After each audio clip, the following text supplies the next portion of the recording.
Kali ini videonya membuat terumbu karang untuk restorasi terumbu restorasi membuat karang laut untuk restorasi terumbu karang. Iya. Gue sudah bersama dengan Dr. Beginner Subhan, peneliti terumbu karang dari ITB. Halo Om Begin. Halo Om Edo. Apa kabar? Mantap. Nah, sebelum kita membuat terumbu karangnya, kita mau tahu dulu nih, kenapa sih terumbu karang tuh harus dibuat? Nah, ini pertanyaan yang oke banget nih. Okay. Dan kayaknya ya orang baru banyak tahu ya, kenapa kita akhirnya perlu membuat terumbu karang atau namanya artificial reef atau terumbu karang buatan. Nah, jadi ini balik lagi sebenarnya ke kondisi terumbu karang di Indonesia. Itu sekarang kondisinya itu banyak yang rusak dan dan selain banyak yang rusak sebenarnya dia bisa recovery sendiri. Tetapi karena banyak gangguan juga ya dari alam, dari manusia, itu nyebabin mereka nggak bisa sebenarnya kan alam bisa healing dianya sendiri kan. Iya, betul. Nah, tapi karena dia rusak dan banyak gangguannya nih dari orang-orang, dari dunia juga ya, dari perubahan iklim itu, dia agak lama recovery-nya. Pertumbuhannya gitu. lama gitu. Iya. Makanya harus buat terumbu karang. Iya, betul. Nah, langsung aja kita buat terumbu karangnya gimana? Let's go. Let's go. Oke teman-teman, sebelum kita masuk ke proses pembuatan dari karang buatannya atau Domus Anguilla ya Pak ya, kita ketemu dulu sama desainernya. Siapa lagi kalau bukan Pak Teguh Ostenrik, seniman nyentrik. Saking nyentriknya lihat aja tuh teman-teman. Begini nih kerjaannya tiap hari. Wah, gitu juga Pak. Gawat ya. Ini gawat sih. Tapi emang dia kebiasaan gini, sehari-hari selama gue lihat di sini dia suka buka baju, di rumah juga gitu ya Pak ya? Enggak, masalahnya kan saya sudah lama sekali tinggal di Indonesia lagi sejak tahun 34 tahun. 34 tahun. Sebelumnya di Jerman 16 tahun ya Pak ya? Dan saya sudah lebih dari sekitar 30 tahun hidupnya nggak pakai AC. Nggak pakai AC, itu dia kenapa dia buka baju teman-teman. Ya. Jadi memang karena AC juga bikin lubang ozon segala macam. Wah, gawat pemikirannya. Kalau yang nggak nyampe sih nggak kepikiran tuh kayak gitu tuh kalau teman-teman YouTube. Ya nggak sih? Oke, jadi gini teman-teman YouTube. Desainnya yang buat nih Pak Teguh mengenai Domus Anguilla ya Pak? Ya. Domus atau karang buatan lah kita sebutnya. Domus itu rumah. Domus itu rumah. Anguilla itu belut. Karena di daerah sini tipikalnya adalah belut. Belut, oke. Kalau orang Bali manggilnya mang. Manggilnya mang. Mang. Oke. Nah, boleh cerita sedikit nggak Pak? Kalau YouTuber makan unagi, nah itu. Ah, itu tahu ya. Kalau unagi tahu. Kalau mang nggak tahu Pak. Nggak tahu. Mang nagi. Kalau boleh Pak Teguh cerita sedikit mengenai, kan ini udah karya yang ke-11 ya Pak ya? Iya. Itu desainnya tuh bercerita tentang apa sih Pak? Sampai membuat sebenarnya saya terpanggil hal ini juga karena kebetulan Google dan ternyata memang sumber oksigen yang terbanyak, hampir 70% yang kita hirup tiap detik itu dari biota laut. Dari biota laut? Ya, yang tinggalnya di coral reef. Nah, sementara 87.500 km coral reef yang pernah kita punya itu sekarang yang bagus tinggal 6%. Tinggal 6%. Dan menurut para ahli mengatakan anak cucu kita atau anakmu cucu saya itu tahun 2050 udah nggak bisa hidup tanpa oksigen mas. Oksigen mas. Jadi mungkin tahun 2050 kamu harus pergi ke Alfamart beli oksigen. Wah, ya. Soalnya yang saya tahu mengenai oksigen ya Pak, ini yang saya tahu itu kalau kita ke pohon bakau salah satu bener kan? Nah itu mungkin teman-teman juga notice ya mengenai itu. Nah ini yang belum dinotis sih. Itu ada beberapa plankton yang tinggalnya di coral reef. Saya maaf lupa namanya. Iya. Namanya mungkin bisa Anda Google lagi. Oke, nanti di Google coral reef yang mereka hidupnya di situ melalui fotosintesa menghasilkan oksigen. Gitu. Wow. Jadi ya hampir 70% yang Hampir 70% ya, ya, kontribusinya terhadap manusia. Nah, itu dia Bukan dari pohon. bukan dari pohon. Ya. Ya mungkin ini salah satu cita-cita Pak Teguh untuk ya penggerak untuk berkreasi sambil berkreasi, ya, menjaga lingkungan, seperti ini ya Pak ya. Membangun ruang-ruang baru bagi kehidupan manusia dengan alam. Oke. Domus Anguela. Karena rumah belut, jadi memang harus sepanjang itu ya Pak ya? Iya. Kira-kira gitu ya? Bentuknya kalau dari atas kira-kira seperti gerakan si Seperti belut. gerakan belut. Karena nuruninnya juga nggak gampang ya? Oh, selalu nggak gampang. Selalu nggak gampang ya Pak ya? Oke. Selalu ada masalah. Nah itu dia cerita tentang Domus Anguelanya. Tapi terakhir pertanyaannya, saya mau tahu visi dan misi dari Pak Teguh sendiri buat teman-teman YouTube kah atau kedepannya Pak Teguh tuh kenapa dari seni bisa ke menjaga lingkungan bla bla bla, silakan Pak. Dan dari seni juga bisa menggerakkan begitu banyak orang, bahkan Anda pun datang ke sini tergugah untuk datang ke sini, nggak dibayar. Iya betul, nggak ada yang dibayar. Benar, nggak ada yang dibayar, benar. Mereka semua sadar berbuat sesuatu, dan ini hal yang sangat menakjubkan bagi saya, karena ternyata seni bisa menggerakkan begitu banyak disiplin ilmu untuk bekerja bersama-sama, membangun ruang-ruang baru untuk manusia di antara kehidupan alam semesta. Itu dia teman-teman.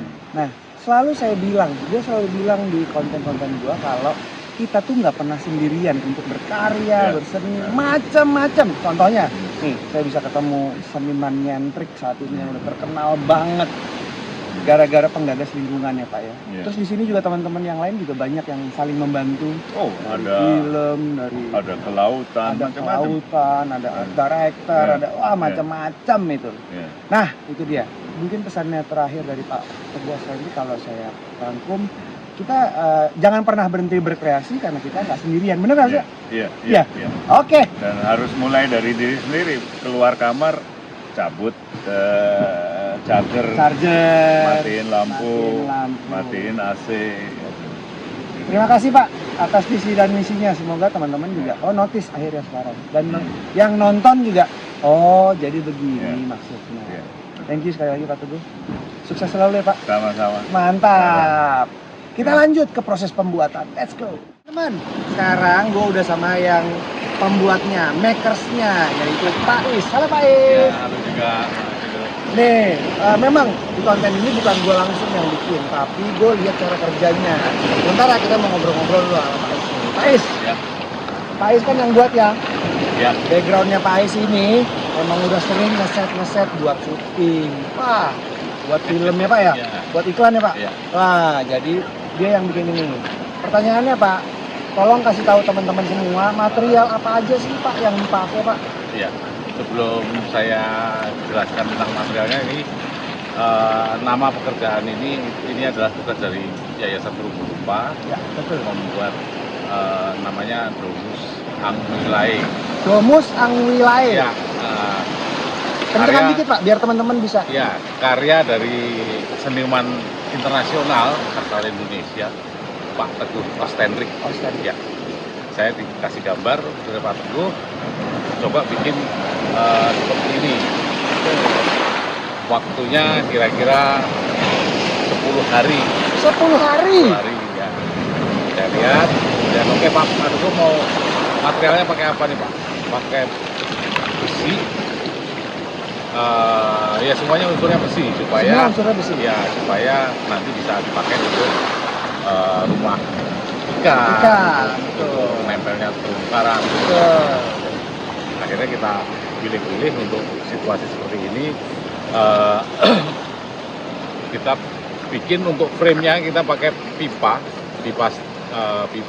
galvanis ya, diameter 1,5 in, ya, tebal 1,4, 1,6. Itu untuk frame-nya. Untuk tulangannya ini kita, nih. bukan, ini besi biasa. Oh, besi biasa. 16 mili. 16 mili. Untuk jari-jarinya ini besi 8 mili. 8 mili. Platnya ini dibikin oleh Pak Tommy. Oke. Saya tinggal nempel, bahannya besi plat 4 mili. 4 mili. Iya. Oh, oke. Jadi yang galvanis di sini hanya struktur rangkanya aja ya Pak ya? Aja, ya. Selebihnya besi semua. Iya. Karena untuk menumbuhkan karang biasanya besi lebih cepat karena lebih cepat. yang berkarat itu membuka besi membuka pori-porinya untuk nempel, istilahnya natural recruitment. Jadi nanti telur-telur koral, telur soft coral, hard coral itu bisa nempel di sini. Di sini. Oke. Sekarang satu pertanyaan lagi Ya. Pak, sebelum kita sudahi ini. Ya. Kesulitannya apa sih dalam membuat ini sih kan Iya, saya iya. lihat nih, buatnya langsung di Ya. lokasi. Nah, Ya. gimana Pak? Awal saya datang, laut itu tenang. Tenang. Jadi saya bikin di pinggir laut ini nih, 10 hari. Jadi ide awalnya adalah karena laut tenang ya? Iya. Oke. Setelah saya mengerjakan sekitar 4 hari, kok iklim cuacanya berubah, laut makin besar, makin besar. Nah, sebenarnya di situ kita bekerja dengan keterbatasan dan gempuran ombak ini nih. Ombaknya kencang banget ya? Ini ombak ini udah pelan ini. Ini pelan. Ini Sebelumnya sebelumnya iya. saya kerja di atas aja. ada saya videonya Pak yang ombaknya kencang-kencang itu. Emang parah. Untung alhamdulillah hari ini sudah mulai turun lagi dan saya sudah alhamdulillah sudah menyelesaikan, tinggal perbaikan. Jadi solusinya sebenarnya kalau ada kendala tetap dikerjakan, ya, tapi pelan-pelan. pelan-pelan, safety first. Safety Ya, first. ya. Oke. Tapi tetap kita kerjakan karena kita nggak mungkin berhenti. Nggak mungkin berhenti ya? Iya. Wow. Ya walaupun akhirnya mundur 1-2 hari ini. Jadi total kira-kira 12 hari ya. Nah teman-teman, yang dibikin nggak cuma 1, ada 6. Ya. Nih diameter kan ini setengah diameter ya? Iya. Diameter berapa Pak? Jadi kita ada Diameter rangka? 6 lorong. 6 lorong? 6 lorong. 6 Satu lorong. lorong itu tingginya sekitar 2,5 meter sampai 3,5 meter. 2 sampai 3,5 meter. Panjang Panjang? satu lorong itu ada yang 9 sampai 11 meter. Jadi total kira-kira 62 meter. 62 meter? Ya. Wah Tinggi 3,5 gila. meter. Effort teman-teman untuk nurunin itu juga sangat besar untuk Besar, itu. betul. Sekarang gimana cara menjaga terumbu karang itu? Nah, Atau bagaimana dia aktif dan lain-lain? Nah, coba sekarang. ini hal yang perlu dijelaskan juga. Kan kadang-kadang orang tadi kalau kita lihat kerangkanya gitu ya, yang besar kemudian. Kok dari besi bisa? Dari besi bisa, gitu. Bisa jadi terumbu karang itu tuh orang-orang itu belum notice. tuh, gitu. Bener. Jadi kan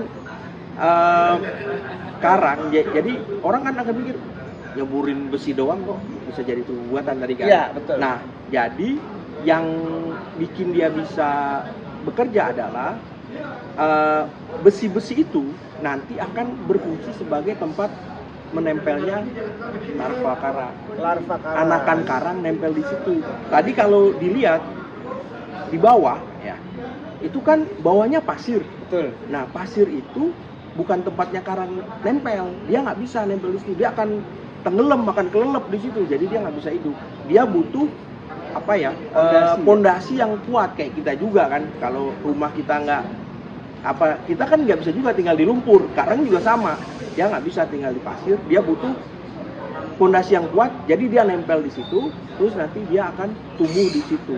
Tumbuh di situ. Dia akan menjadi besar. Struktur yang udah kita tanam Iya, itu. betul. Jadi struktur itu sebenarnya jadi rumah-rumah buat karang-karang itu.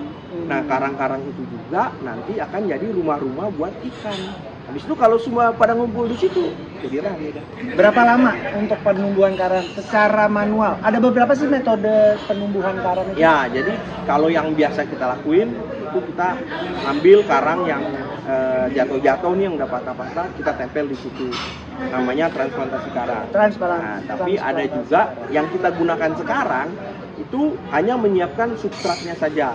Jadi menyiapkan pondasinya aja, nanti dia akan nempel sendiri. Nah, jadi kalau pengalaman dari teman-teman di sekitar daerah Tejakule ini, di situ banyak sekali anakan-anakan karang yang bisa nempel di situ.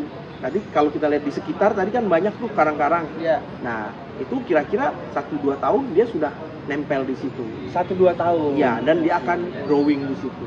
Nah, inilah yang yang bisa kita sediakan. Asal nggak ada gangguan. Asal tidak ada gitu. gangguan. Itulah makanya kita perlu jaga. Nah, Gitu. benar banget tuh teman-teman. Itu dia tadi teman-teman videonya mengenai kita membuat terumbu karang untuk restorasi, membuat karang laut untuk restorasi terumbu karang. Yes. Nah, kita nggak kerja sendirian. Di sini memang gue tidak membuat langsung, tapi gue membantu untuk menurunin karang juga. Om Begin juga sebagai dokter peneliti terumbu karang ini sudah meneliti bagian di situ ya tadi gue Iya, bilang betul. banyak banget larva-larva karangnya. Ya, Jadi semoga dalam 1-2 tahun sudah menjadi rumah ikan betul. yang cantik dan terpanjang. Terpanjang. Ini paling gede nih. 62 meter ya, Ya, betul. yang udah kita buat. Oke, itu dia video dari kita. Kita ketemu lagi di video berikutnya. Jangan pernah berhenti untuk berkreasi karena kalian tidak sendirian. Sama, gue tidak sendirian. Om Begin juga tidak sendirian. Kita semua sama-sama. Dadah. Ah.